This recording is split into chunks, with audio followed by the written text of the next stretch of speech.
اللہ رب العزت اس کے فرشتے، اس کا محافظ جو ہے اس کے ساتھ، ان کل نفس لما علیہا حافظ، اللہ نے ہر انسان کے ساتھ ایک محافظ فرشتہ بنایا ہوا ہے۔ جب یہ نیکی کرتا ہے تو وہ طاقتور ہو جاتا ہے، وہ نیکی میں اس کی مدد کرتا ہے، برائی سے اسے روکتا ہے۔ جب یہی انسان برائی کرتا ہے تو پھر یاد رکھیں وہ کمزور پڑ جاتا ہے، انسان نیکی کی طرف رغبت نہیں کر پاتا اور یہ برائی سے بھی نہیں رک سکتا۔ میرے بھائیوں، اللہ رب العزت نے دوسرا انسان کے اندر خواہشات نفس، اس کے بعض جائز ذرائع بھی ہیں، اللہ نے ان ذرائع سے بھی انسان میاں بیوی کا تعلق ہے،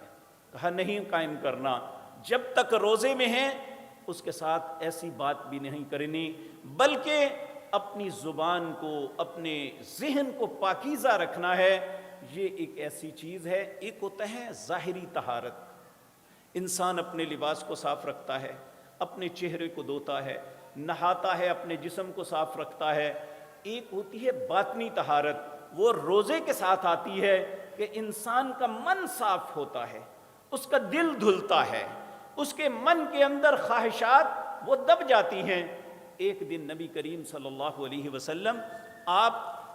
مسجد میں تشریف لائے تو نوجوانوں کی ایک جماعت بیٹھی ہوئی تھی، نوجوان بیٹھے ہوئے تھے، تو آپ نے ان کے پاس آئے۔ نبی کریم کی عادت مبارک تھی، جیسے بھی کوئی ہوتا اسی طرح کی بات کرتے۔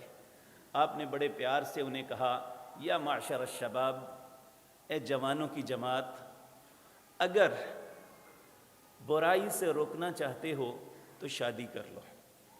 یہ تمہاری آنکھوں میں حیا اور شرم پیدا کر دے گی۔ تو اگر ابھی وہ وقت نہیں یا استطاعت نہیں یا ابھی اس میں کچھ وقت ہے تو پھر تم روزہ رکھ لیا کرو، روزہ تمہارے اندر حیا پیدا کر دے گا۔ تو روزے کی ایک بہت بڑی بات یہ ہے کہ یہ انسان کے اندر شرم و حیا پیدا کرتا ہے، اسے اس کی برائی کا جو چاہت ہوتی ہے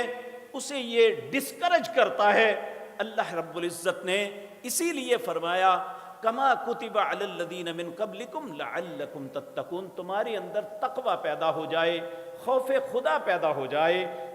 اگر خوف خدا پیدا ہو گئے، نبی کریم اس کے لیے دعا مانگا کرتے تھے، اللہم اقسم لنا من خشیتک ما تحول به بیننا وبین معصیتک، اے اللہ جب تو اپنا ڈر تقسیم کرنے لگے تو اس کا کچھ حصہ مجھے عطا کر دینا، تاکہ جب میں کوئی گناہ کرنے لگوں تو میرے اور گناہ کے درمیان تیرا ڈر آ جائے۔ میرے بھائی، اگر آج ہم غلط کام سے رکتے ہیں، غلط بات سے رکتے ہیں تو صرف تقوی کی وجہ سے۔ تو یہ تقوی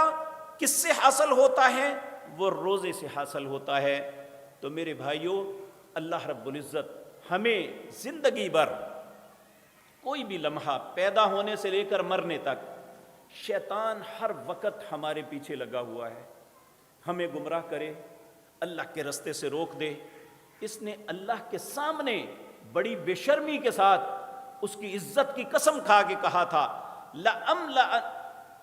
قال فبعزتک لاغوینہم اجمعین، مجھے تیری عزت کی قسم ہے میں ان سب کو گمراہ کروں گا۔ تو اللہ رب العزت انسان کو شیطان سے بچا دیتا ہے۔ یہ واحد مہینہ ہے،